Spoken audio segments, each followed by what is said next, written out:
Hey guys, welcome back to another video. So today we're going to be looking at my most recent MOC, which is an ATST raid on a rebel base. So the story behind this MOC is that the rebels had set up a base at an abandoned clone outpost on a remote planet. Little is known about the planet except for the fact that it's really rocky with some light vegetation. So as you can see, it's not going too well for the rebels because they've just been discovered by the Empire. Let me start off by showing you the design for my miniature ATST. I think I accomplished this pretty well for what I was working with. I'm not going to lie to you and say it's super sturdy because the truth is the joint in between the legs and the head is really fragile because I wanted to give it that look. I'll show you a picture of the original design on screen and hopefully you'll kind of see what I was going for around that neck joint. Now don't tell anyone this, but I did use an illegal building technique on the front cannon. So as you can see, I used a hinge piece to hold the binocular piece in place.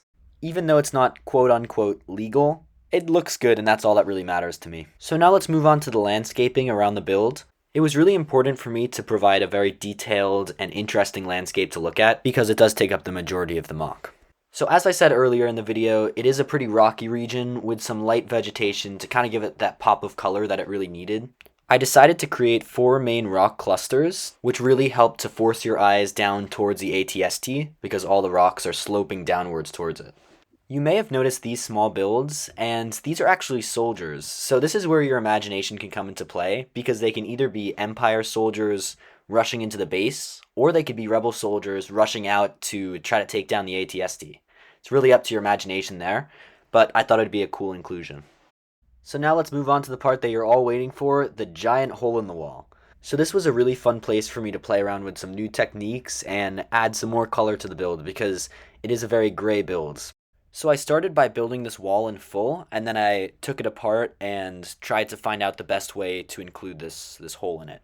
I ended up using a bunch of slopes and inverted slopes to create this kind of curved effect. I also added some fire pieces because the wall was being blown apart, and this would be the perfect place for me to add some lights, but I just don't have any at the moment, so we'll just have to leave it as is. So yeah, this was a really fun build. I think it really shows the power of the ATST because it's kind of overlooked being that it's like the younger brother to the AT-AT. So this really highlights it, I think. But yeah, that's going to do it for this one. If you have any suggestions for what I should do in the future, make sure to drop a comment down below. Like and subscribe. We're on the road to 10 subscribers, which are the hardest 10 to get, so I'd really appreciate your support. I'll see you guys in the next video. Bye.